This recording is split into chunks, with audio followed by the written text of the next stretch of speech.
বিধানসভা এলাকার মানুষদের জন্য তৃণমূলের প্রতিজ্ঞা স্তম্ভের আনুষ্ঠানিক সূচনা করা হলো। প্রার্থী কবিতা মণ্ডল সহ দলীয় নেতৃত্বের উপস্থিতির মধ্য দিয়ে শুক্রবার মানিকচক তৃণমূল কার্যালয়ে প্রতিজ্ঞা স্তম্ভের সূচনা করা হয়। মানিকচক বিধানসভা এলাকার মানুষদের জন্য নতুন যে ধরনের কাজের অঙ্গীকার গ্রহণ করেছেন প্রার্থী, সেই বিষয়গুলি তুলে ধরা হয়েছে এই প্রতিজ্ঞা স্তম্ভে। এরপর সংবাদ মাধ্যমের মুখোমুখি হয়ে মানিকচক বিধানসভা কেন্দ্রের তৃণমূল প্রার্থী কবিতা মণ্ডল বলেন, রাজ্যের মুখ্যমন্ত্রী মানিকচকের জন্য বিভিন্ন রকম কাজ করেছেন, বহু কাজ এখনো নজর দিয়ে চালাচ্ছেন মুখ্যমন্ত্রী। এই বিধানসভা এলাকার মানুষদের জন্য বিশেষ করে শিক্ষা ও স্বাস্থ্যের ওপর নজর দেওয়া হয়েছে। নতুন করে একাধিক কাজ করার পরিকল্পনাও রয়েছে। তবে এই প্রতিজ্ঞা স্তম্ভে ভাঙন রোধের এবং দুর্গতদের পুনর্বাসনের কোনো কথা উল্লেখ না থাকা প্রসঙ্গে প্রার্থী জানিয়েছেন, নদী ভাঙন রোধের কাজ কেন্দ্রের বঞ্চনার পরও কেবলমাত্র মুখ্যমন্ত্রী মমতা বন্দ্যোপাধ্যায় সব রকম চেষ্টা করে যাচ্ছেন। দুর্গতদের পুনর্বাসনের জন্য যা যা প্রয়োজন সবকিছুই মুখ্যমন্ত্রী করেছেন। আরও যেগুলির পুনর্বাসন বাকি রয়েছে সেগুলিও আগামী দিনে করবেন মুখ্যমন্ত্রী।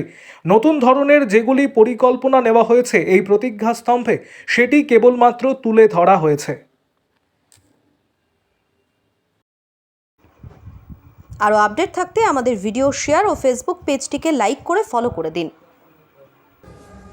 আজকে সাংবাদিক বৈঠক এই জন্যই, আমাদের যেটা একটা প্রতিজ্ঞা স্তম্ভ যেটা আমরা করেছি সেটা আজকে আমরা উদ্বোধন করেছি এবং সেখানে অনেকগুলো আমাদের যেগুলো ডিমান্ড করেছি, আমাদের এরিয়ার মানুষ যেগুলো ডিমান্ড করেছে সেইগুলো আমরা সেই প্রতিজ্ঞাগুলো সেখানে তুলে ধরা হয়েছে।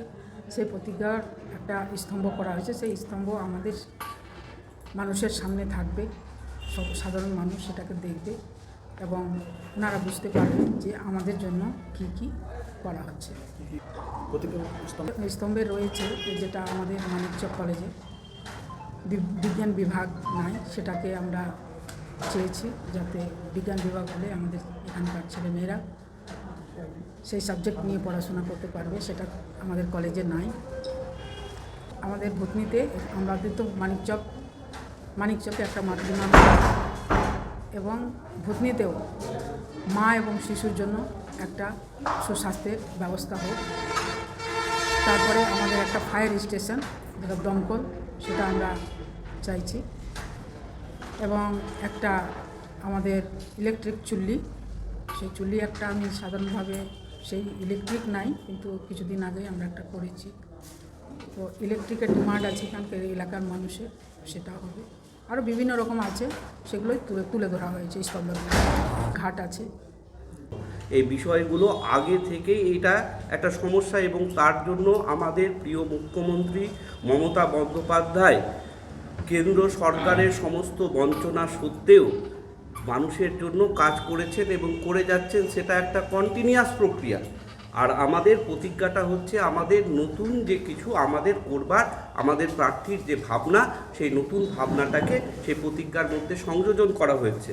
গঙ্গা ভাঙন এবং পুনর্বাসন সে বিষয়টা আমাদের চলছে এবং সেটা নিয়ে আমাদের কাজ চলছে অলরেডি। তাই জন্য সেটাই প্রতিজ্ঞায় নতুন করে সংযোজনের কোনো প্রয়োজন আমরা মনে করিনি। আমরা মনে করেছি যে নতুন কি বিষয়গুলো আছে সেটা আমরা করতে চাই। এখন বিষয় হচ্ছে গঙ্গা ভাঙন, সেটা সমস্যা, সেটা সার্বিক সমস্যা। সেই সার্বিক সমস্যার সঙ্গে তার জন্য আমাদের প্রিয় মুখ্যমন্ত্রী কাজ করে যাচ্ছে, রাজ্য সরকার কাজ করে যাচ্ছে। এটা সবাই জানে, সমস্ত মানুষ করে যাচ্ছি। আমরা বলছি এটা কন্টিনিউয়াস প্রসেস, এটা আমাদের চলছে। এটা মানিকচকবাসীর জন্য জাতীয় সমস্যার ক্ষেত্রে কেন্দ্রীয় সরকার কোনোভাবে কোনো রকম সাহায্য করছে না। সেই জায়গায় দাঁড়িয়ে আমাদের রাজ্য সরকার তার ক্ষমতার মধ্য দিয়ে, তার সীমিত ক্ষমতার মধ্য দিয়ে কাজ করে যাচ্ছে। সেটা হচ্ছে কন্টিনিউয়াস, সেটা করে যাচ্ছে, সেটা চলছে। তো সুতরাং সেটা প্রতিজ্ঞার মধ্যে, তো আমাদের প্রতিজ্ঞা হচ্ছে নতুন কি ভাবনাটা আমরা দিতে চাইছি, আমাদের সেটা কাজ তো আমরা করছি। পুনর্বাসনের কাজ আমাদের চলছে, এটা তো আগে থেকেই চলছে।